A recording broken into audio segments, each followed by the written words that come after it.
Hey, what's up? Welcome back to Music Theory Logic. My name's Andrew. Today's going to be another music theory breakdown. Now, today it's going to be a little bit different than some of the past where I cover other artists' songs that you probably heard already. Today I'm going to focus on one of my own tracks that's released under my artist alias D.R.U, that is D.R.U. This song today we're going to talk about is called Space Age. It's one of my most recent releases, although I have been working on this for quite a long time. And I hope you enjoy this track. Let's go ahead into the Logic session. So here we are in my very big and somewhat pretty, at least I have colors in there, session for the track Space Age. So just to give a little bit of background before I just play it, this is a track in a general like bass music style. In the past, I've done a lot of like dubstep and future bass. This also has dubstep elements, but it also has somewhat of a different groove. So I'm borrowing from sort of what would be like a drum and bass groove, although I'm at 145 beats per minute. So it's a little too slow to call it drum and bass. Some people might call that like drum step. I don't really know what genre entirely, but then in the drop, you're going to hear me go to between that sort of drum and bass drum style to a halftime. You're going to hear an orchestral section in the middle with lots of violins. I'm only sampling basically single drum hits or single instruments in my violin players. Everything else, I wrote all the parts, so we're going to be able to go over all the music theory from this. But without further ado, here is Space Age by yours truly, D.R.U.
Cool. So hopefully you enjoyed that.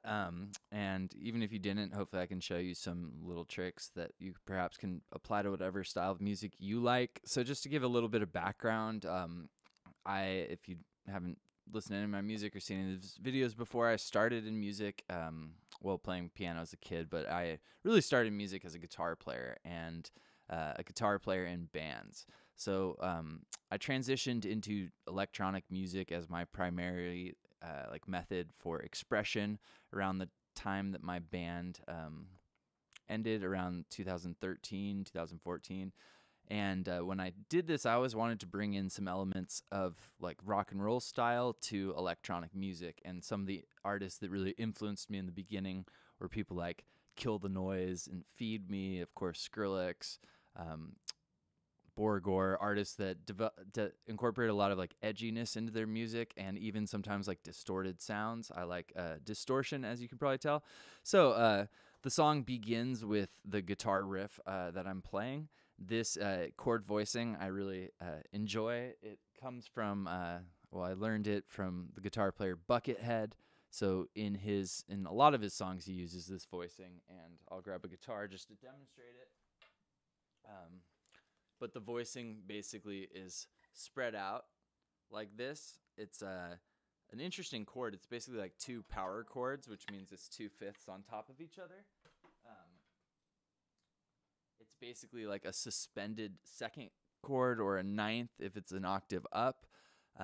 Really depends how we sort of consider that. But the reason it's such a cool chord is that it's not really like major or minor, which can allow for a lot of other instruments to play the notes that make it minor or major. So again, we are in the key of F sharp minor, and I suppose I should sort of chart that out for you. So what instrument should we use? Let's use our bass sub. So one of the really cool things about working in the computer is that your computer can really like be an aid in music theory. So I always link to my book below. You probably heard me talk about it, but in the book, one of my main goals is to show you that like if you just remember a few tricks, you can really decipher everything else in music theory from that. So I'm going to write A minor. I'm going to drag those notes down so they start on F sharp. And we'll notice that we actually have F sharp, G sharp, A, B, C sharp, D, E, and then back to F sharp. So once again, that has 1, 2, 3 sharps. That is the same relative key as A major. So again, this is F sharp minor. Now, this top note, this natural minor note, this is called a minor seventh. It's E in this key. Sometimes I'm going to use a dominant fifth chord, so that is like a raised seventh scale tone. So like what that does is it creates a kind of a classical cadence, if you will. It's even more dissonant. We find it in some of the most famous classical really songs for hundreds of years of what most people would consider like classical music, that people that know time periods a little better might call like Baroque or the classical or romantic. And we found cadential motion or using a major 5 chord in a lot of minor keys. Song comes to mind is Für Elise, Beethoven. It's a major E chord in that, even though it's in the key of A minor, so it's basically A harmonic minor. So let's go through the different layers. Basically, as the song develops, I wanted this like ambient intro, and then I wanted the bass growl to really come out and sort of scare people. So notice this is just audio. Now, I built this at some point when I was building this track. I built that in Serum. But before I was doing this video, I looked at it and didn't see that I had that Serum patch in the session readily available, but we'll look at some other Serum patches. So right here, when the drums come in,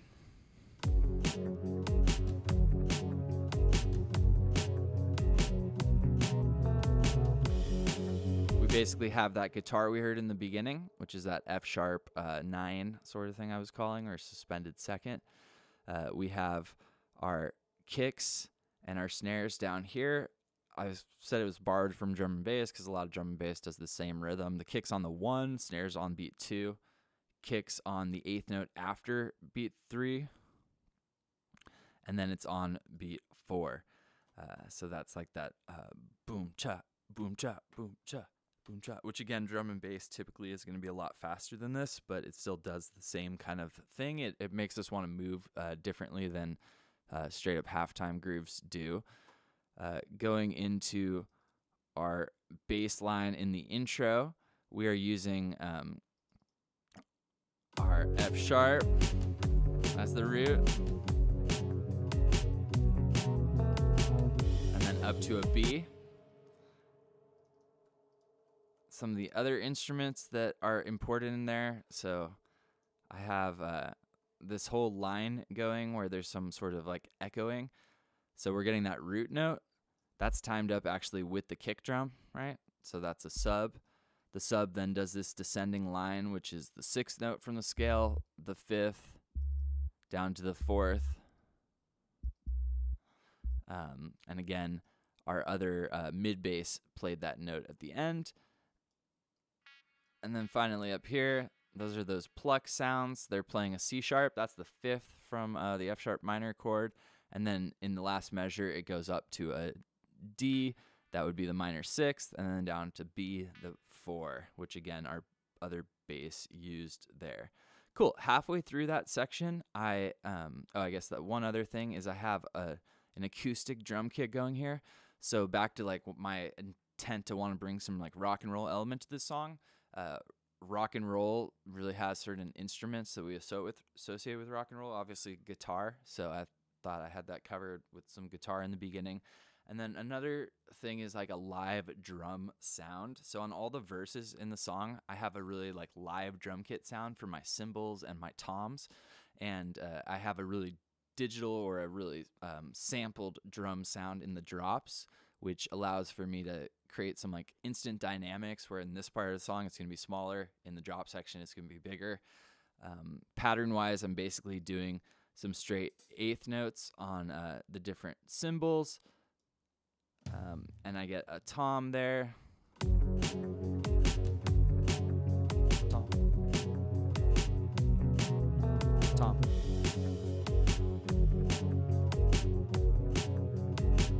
Only ever happens the first half. Here it comes again. Tom. Cool. Then this lead element, besides that intro bass growl, which sort of sets us up for being in some sort of like bass music modern texture, we don't hear this crazy bass sound in many vintage styles of music, or any, to say the least. That's kind of what drew me to this style after playing in a more of a typical sort of rock and roll setup. The sounds just open up to so many more things we can do with music, and it's really exciting because the technology just keeps developing. So right here with the lead sound, this is where we start to feel a little bit more like it's an electronic song. So I chose a lead that sounds very guitar-ish, and then I also put it through a guitar amp. This is something I do a lot with synthesizers when I'm trying to blend them into this rock and roll style. So that's super important. Sending a synth through a guitar amp helped me to get that texture. And then finally, the notes are going, there's a note that's actually out of key. This would be like a minor second. That note makes us start to feel like we're in Phrygian right there. It also just adds some like darkness to the track. So I wouldn't really call the whole, I'm thinking of the whole composition in F sharp minor, F sharp harmonic minor at times. But right here, this is an example of like music. Just because in music theory we know that that note's not in our key doesn't mean it can't sound cool. In fact, it's going to sound kind of like it's not in our key, which in other words will be dissonant. That adds a lot of tension. So that's something you could definitely try. Up here, I'm doing kind of like a sequence. It's going 1, the 4th note from minor, the 3rd note from minor, the 5th note, back to the 4th note, and then finally hitting that minor second. So this right here is kind of a sequence. We could also call it like a 4th sort of arpeggio, suspended 4th. But let's just listen and watch that. The pattern basically starts again the second measure, instead of being on the downbeat, we're on the upbeats, right? So the eighth notes after, that's these notes I'm talking about. Slightly different notes. We'll go up to the 5, C sharp at the end. Let's hear all of that.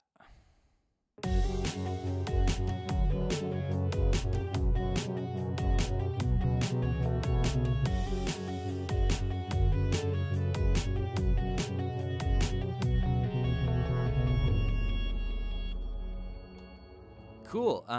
That moment that we just heard was something that I worked a lot on at the very end of the sort of production. So for me, everybody's a little bit different with how they make music, but I like to first start by not really having any rules, just kind of like creating until I get excited about something. And once I get excited about something, then I'll kind of try to hone in or target my excitement towards like a style of music that I want to push the song to. I'll then structure the whole thing out.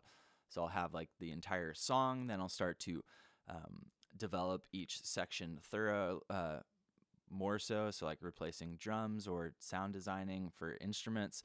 And then finally, like when I get to the end and the mix is pretty close, I'm sort of mixing this all on the way, I'll start to add effects or smooth out sections. And so this breakdown, I wanted it to be a little bit smoother, so I'm doing a couple of things to make that possible. One, that guitar lead, I have a delay print that's happened. So one thing you can do to create sound effects here at the end is you could say like take a delay, turn it on for the very last notes. You could bounce that in place, and then that's going to give you sort of an audio file like this. I also did some compression after the delay because I wanted to be more like a constant sound effect. So here's that delay on its own.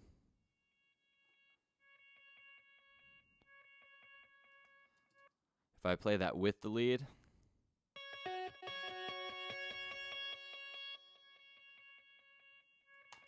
so that goes a long way to kind of blend those next two sections because it doesn't just go away. Then I have a second guitar section that's filtered there. I have this uplifter in impact, and then finally this serum sort of instrument that I built with just like white noise. All good. I hit a key Logic doesn't like. So for that, I've shown this in a lot of different videos. I think this is the instrument. Basically, this is the easiest thing possible to do in Serum. You use one LFO to basically create the path you want from the sound to follow, from like down here to up here. I have it going over 2 measures. I'm tying that to basically, I only have the noise oscillator on. I don't even have any effects. I'm using AC Hum 1, which is one of the more like default, comes with Serum, nothing fancy here. I'm automating the pitch and the level, so that's creating some white noise that basically helps to tell our ears that something's going to happen in this next section. All right, and then finally I have some impacts, which I have sampled from one of the many different sample libraries I have on my computer. If I had to guess, it's probably a cymatics impact from Savage Trap. I've used that a lot, as have many people. So with regards to sample selection, always want to try to find new sounds, use stuff that other people aren't using. So let's talk about the violins or the string section in this break. Starts out with just a cello. Cello is part of this string ensemble that we have. This cello line basically repeats the whole time, and then these other notes are filling in the chords. So in this section, we have a minor 1 chord, so that's that F sharp minor, really just the 1 and 3. This is a major, this is actually an arpeggio of that F sharp minor chord, so we have F sharp and A again, but A in the bass. Then finally, we get what is kind of like part of the 2 chord, the diminished. This is a minor 3rd on the bottom between A flat and B, or we should call that G sharp and B. Then finally, we go down to our 5th. We get our C sharp chord, and what's interesting is this is the C sharp minor, not the dominant. Cool. So then what else happens in that break section? We have some drums that come in. The subdivision is increasing. So like in build-up sections of dance music, you kind of, I'm still trying to get better at these sections. You basically want to take the energy, and since I'm going to be throwing some like super heavy basses at people, I want it to pick up in the intensity. Now, why did I choose to do an orchestral kind of thing? Some things I've talked about in my videos, but in addition to teaching people music and making music for my own self that I put on SoundCloud and Spotify and stuff like that, I've written a lot of music on my own and with other collaborators for what are called music publishers, places that license music for film, advertising, television. And in that world, some of the genres that I've had more success with are stuff under like the hip-hop umbrella and like trap music, but then also stuff that's called tension or cinematic tension. And I love making this kind of these kind of sounds. I love writing with violins. One of my recent music theory breakdowns, Lost by NF and Hobson, I chose that song because it has some cool orchestral elements. So let's just listen to that and watch it. So there's the cello. Here come our other.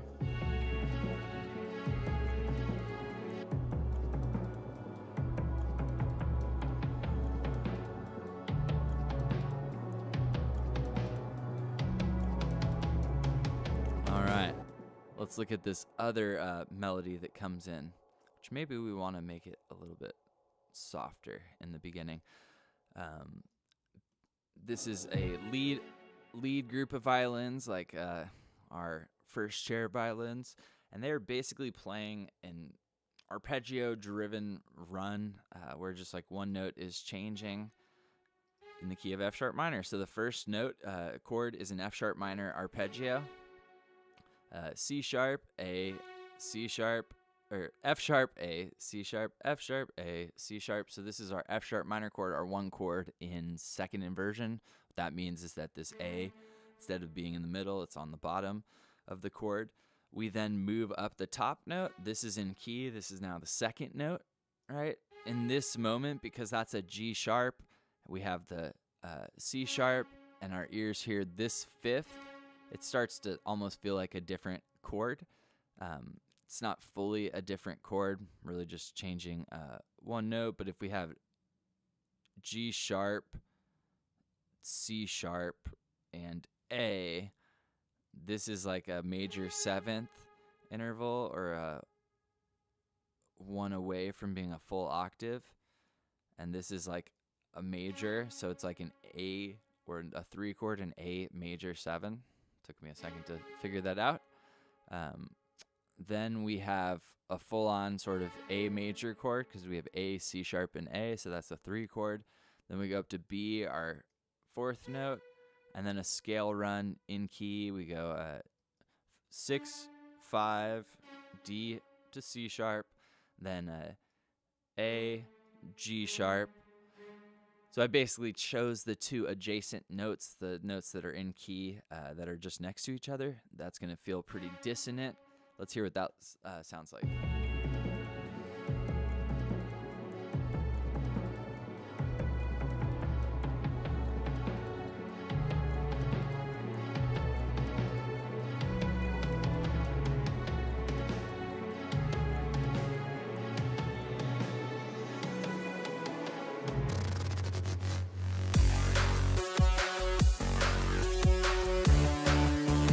All right, I kept it playing because let's jump over to the drop. So this is not that there's like one section of a song that's more important than others, but I would say in this genre or this umbrella of like dance music, drop sections are where a lot of different music fans really like. It's the most exciting part of the song.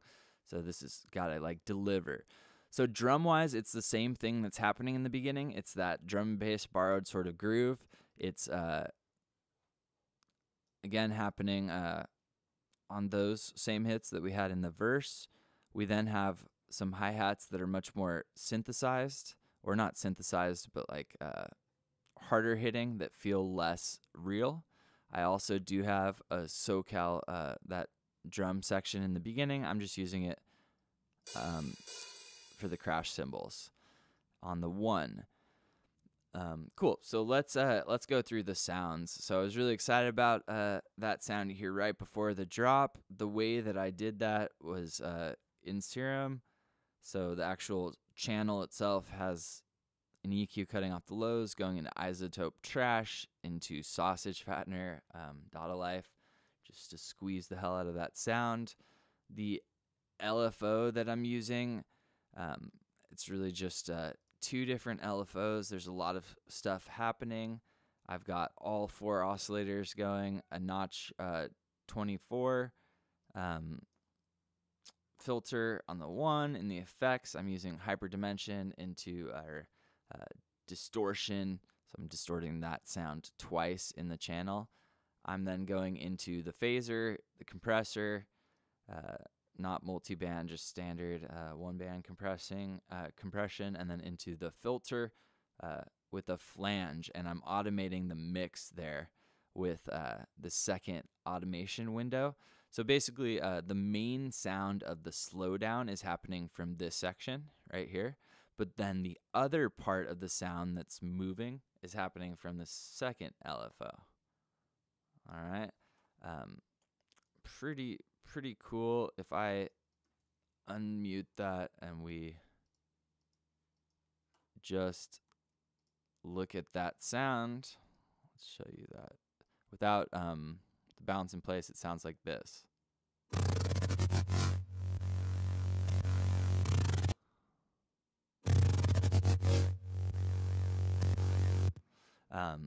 Pretty happy with that. Again, the slowing down of the LFO is a huge part of that sound.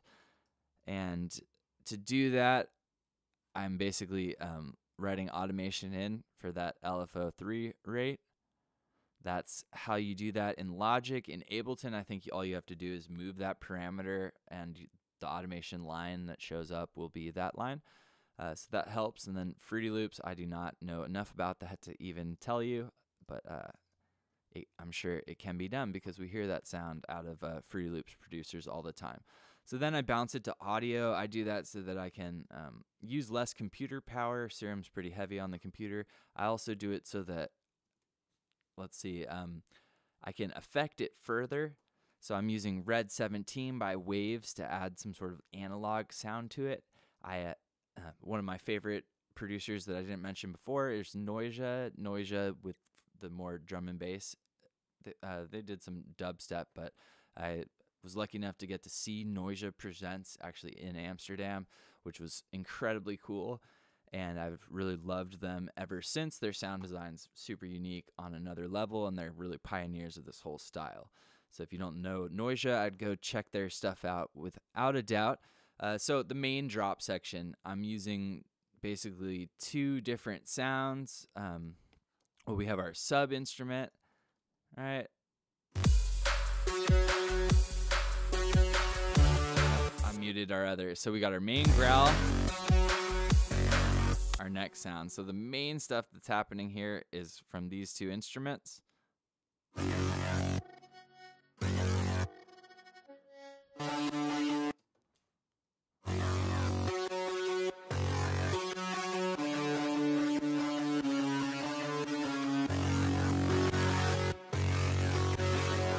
Cool, so let's just talk about musically what's happening there with the notes.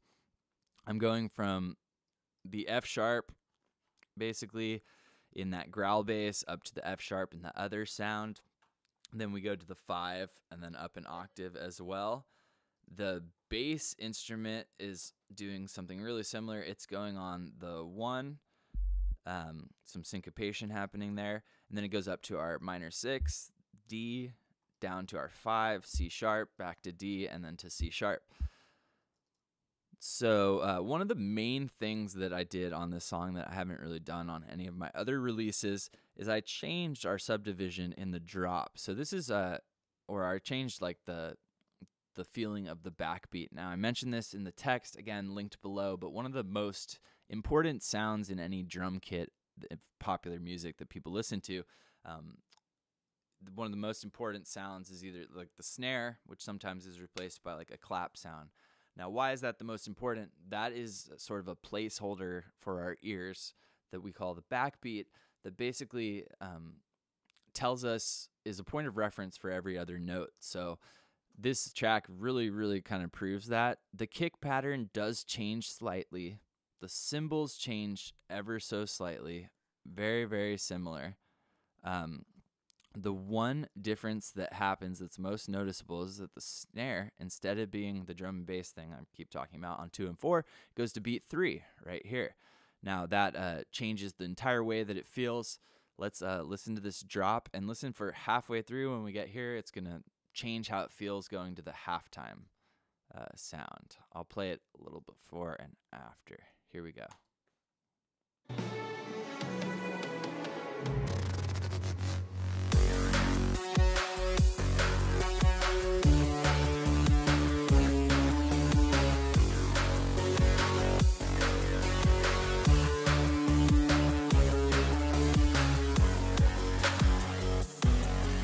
Halftime. Sound of my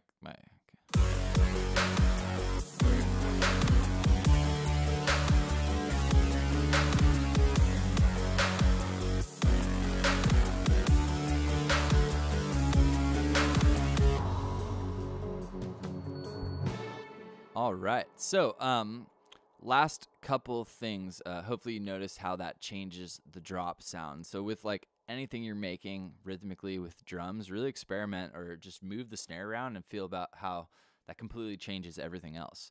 My text, I talk about like the main drum patterns. Most common, we're going to find the snare on beat 2 and beat 4 or on beat 3. That would be standard or halftime. Then other genres of music have other really common backbeats like reggaeton, which I mentioned, which is like a dotted eighth into a 16th note, which I'll explain in another track. Don't have it here. One of the only other things to really mention, so the main stuff is happening in terms of the rhythms in the second drop. The difference is I start with the halftime thing and I go to standard. So on a dance floor, like, why would that be cool if people are expecting it to be the drum and bass sound, and you go to the halftime, it's going to feel even more cool or interesting. And then when it goes back to the drum and bass thing after that, it's going to feel like the energy goes up. That's one of the really interesting things about standard backbeats versus halftime backbeats.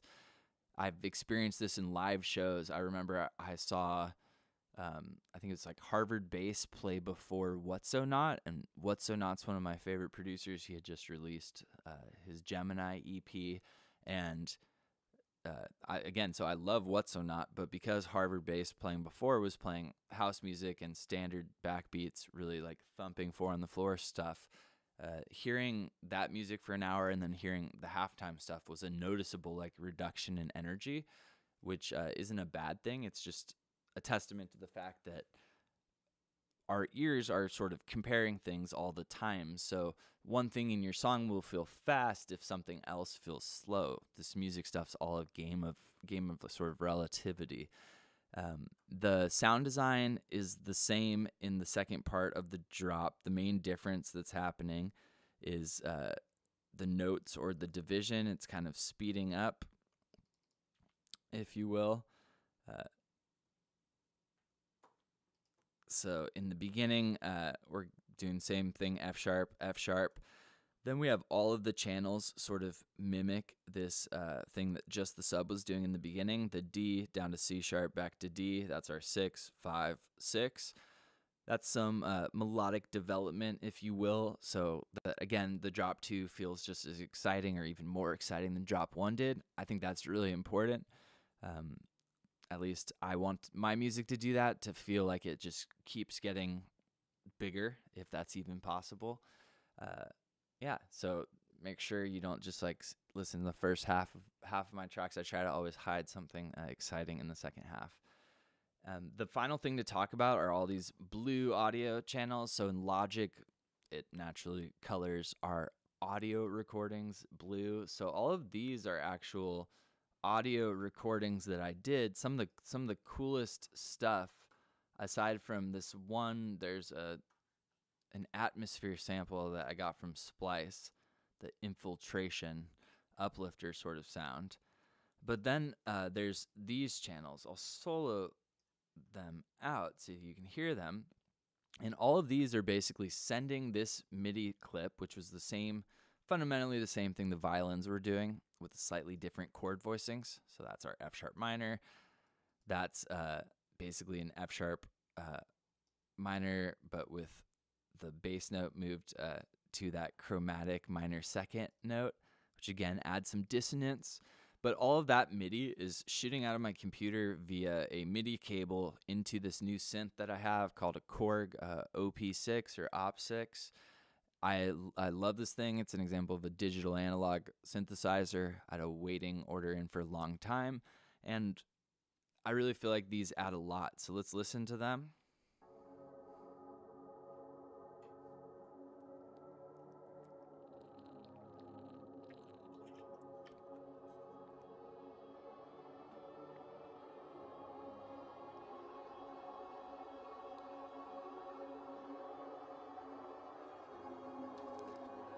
So I know they're really soft and it's super subtle, but one of the really cool things, one of my takeaways from Deadmau5, shout out to Deadmau5's masterclass, wasn't so much any individual production techniques, but one of the things that he advocates is incorporating pieces of gear that you have in your studio. It may not be the most fancy piece of outboard gear, but you have it in your studio, and the odds that somebody else making the same kind of music has it in their studio goes down versus them using Serum, let's say, if they make this kind of music.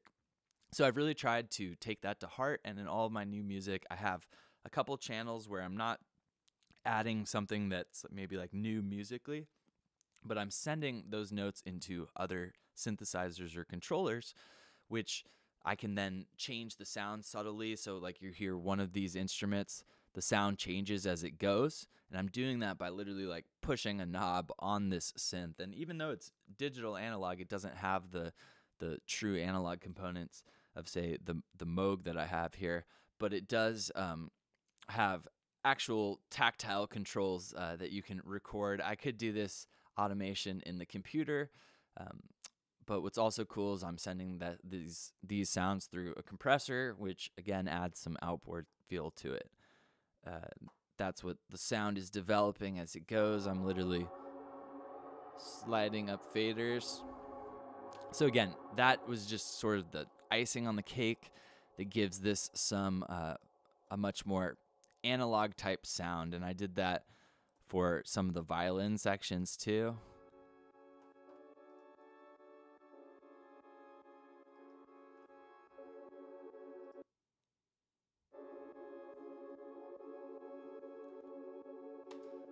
So all those instruments are outboard synths. Again, I think it gives it some cool flavor.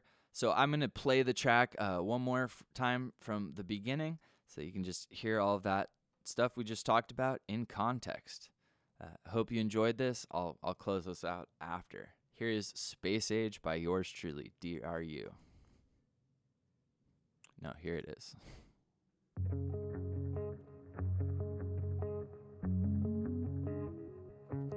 Without our scale.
right. Hopefully you enjoyed that. Now listening to the whole thing gave me some ideas of things that I didn't cover here. So one of the main things was that sort of plucked instrument synth that happens in the second drop.